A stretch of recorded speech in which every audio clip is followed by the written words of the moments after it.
I'm going to show you the difference between breaking 80 or not, breaking 90 or not, even breaking 100 or not.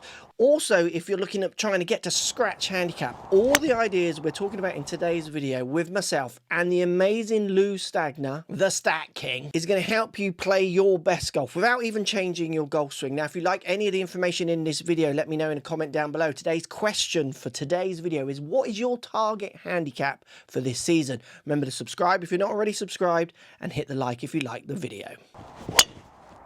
In today's video, you're going to be hit with some data which might be a bit overwhelming. I would advise pausing on screens like this just to digest the numbers, because there's always pushback when we make videos like this. But this is based on what you are doing on the golf course. Point one, you might be making mistakes before you even get on the first tee. Common issue when people hit the putting green, like they want to hole 4 and 5 footers kind of for confirmation. It makes them feel better. Is that fair? Not the best way of doing it, maybe? I think that's fair, and it's probably not the best way of doing it. We really want to get in touch with speed control that day, but you'll hear a lot of players say they want to hear the ball go in the hole before they step on the first tee. A very common thing you hear. And it's great to work on some of that, but we really got to get that speed control dial. So setting up a simple drill, we've got 6 golf balls, which we'll show you in a minute, Lou there at the end, and we've also got this flag, which is one good step. So one good step short of the hole. So why would this be a better way of practicing? What are the distances of the 3 sets of balls that you've got down on the floor? These distances range anywhere from 20 to 35 feet. We want you to dial in your speed control here. Amateurs are more than likely to 3-putt on the first hole, second hole, on the early holes than they are later in the round. I think that's because a lot of amateurs neglect any kind of speed control on the putting green when they're warming up. Now you've also got 2 balls at each station. It's okay to hit a couple of goes at it? It is okay to hit a couple. Typically when you're working on speed control, you want to hit 1 from each distance, but when you're trying to dial in the speed on the green that day, it's okay to hit multiple putts from the same spot so you can really get that dialed in. So I put the flag there as well, just to try and give myself a little bit of a goal mouth, if you like, to try and get it between. Yeah, that's great. You know, rather than having it randomly left here, I've kind of heightened my distance control to want to be. It's going to be the same distance back of that as well for me. Yeah, that's great. And each putt as well, I'm going to be looking at breaks. I'm going to be trying to really react. Like if I send one out there halfway or too far, I'm going to consciously think, okay, I'm not dialed in. I need to do this for maybe 20 minutes today, not 5 minutes before I start. You know, so instantly talking, going to the next level, like that's only just inside. So right. As soon as my concentration levels drop, I can feel myself having to try, don't go in, not in front of Lou. And then having the 3 stations obviously is just dialing in. Like I know in a round I'm going to have plenty of putts this length. Sure. Like more than people give themselves credit for, isn't it? That's a nice one. That's going to die right by it. Get up! So one weak one slightly strong, but I'm feeling like I'm getting there with my dialedness. Love it. All the stats in today's video come from Arccos. If you are looking at getting into stats to help you with your game, use my code. It gives you the best price in the link down below. Also the code coming up here. So you're ready to go. You're on the first tee and you're confronted with a hole where it looks like it would be better to go down the right to get the angle with your second shot or even into the green. Let's discuss if that is a good plan. Before we do that, just look at this data. Remember the pause if it's all consuming, but just look what fairway bunkers are doing to how far you can progress the next shot. I'm just about to play a par 5. There's fairway bunkers ahead. What's the best strategy? Yeah, a lot of people are going to tend to want to play this up the right-hand side to have the better angle into this shot. That bunker is right in your landing area for how far you hit it. And if you take a look at that bunker, the lip on that is deep. We want to avoid that, so we're going to be shifting our target left of that. I know there's some trees over there, but those trees have a higher canopy, so you're going to have options to play under those trees. And there's also plenty of lanes over there where you, depending on where you end up, you're going to have a nice full shot over those trees and be able to get it in play for your second one.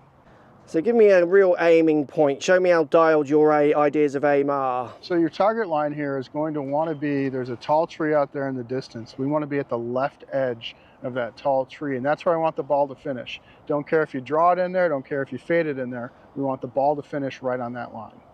I think it's interesting as well that you say the left side of that tree. For the average golfer, I think they might actually find that a little pretentious, but I think really good players are doing that. Absolutely. And if you're not doing that, just if you don't feel like you can be that precise, just having those ideas of what side, if you want to just, you want to be cool and don't want to be that precise, is better than just thinking I'm going to hit it up the middle. Yeah, agreed, completely. So leaked a little right, but because of where I'm aiming, that's actually going to work out, which shows the importance of target picking. Lay up or go for it? Big question. Everyone does get a little tangled with this one. What are we seeing out there, Lou? So you have about 250 yards to the flag here, and it's a good 3-wood for you. There's a lot more room if you decide to lay up, though. If you choose your hybrid, you're going to leave yourself between 50 and 70 yards. Depending on how you hit it, you're going to have a lot more room, a lot more fairway with your hybrid. But hitting hybrid doesn't guarantee you're going to leave it in the fairway, and hitting your 3-wood doesn't guarantee you're going to put it in a bad spot. So typically you want to advance the ball as far as you possibly can, making sure we're taking into account penalty strokes and other really problematic situations. And on this hole, your 3-wood is absolutely the play, because while there's a bunker that might be a little bit more in play, it's still open enough for you to hit 3-wood and get it down there close. So let's say my 3-wood is a stinker though. So my 3-wood is like, I can top it. Should I use my hybrid, or maybe my more powerful hybrid, or my 5-wood? The key here for amateurs is to hit the ball as far as you safely can.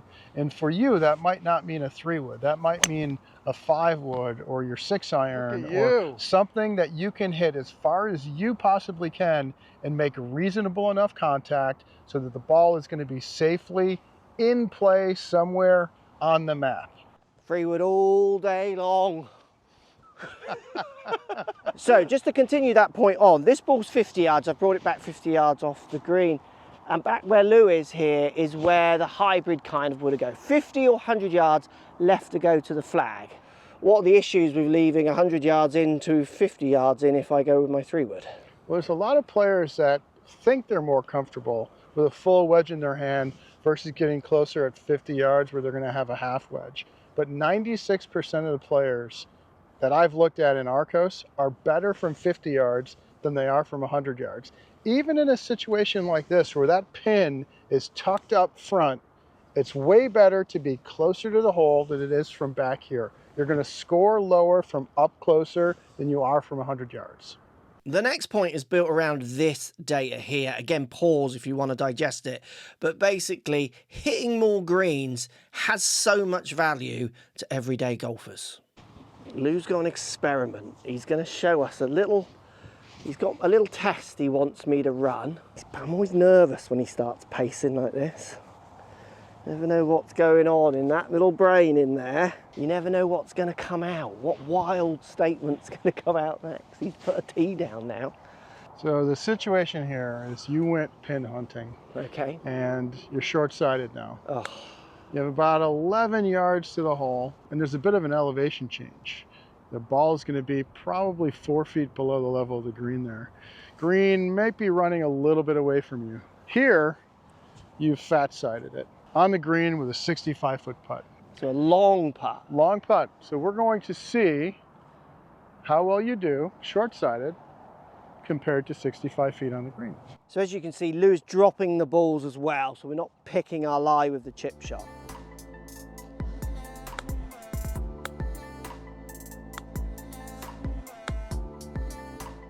Typical me, one I'm happy with, one I was almost happy with, two just so heavy-handed. 6 feet 8 inches, 15 inches. The target to beat here is 34 feet. The 4 chips that Mark hit are a total of about 34 feet from the hole.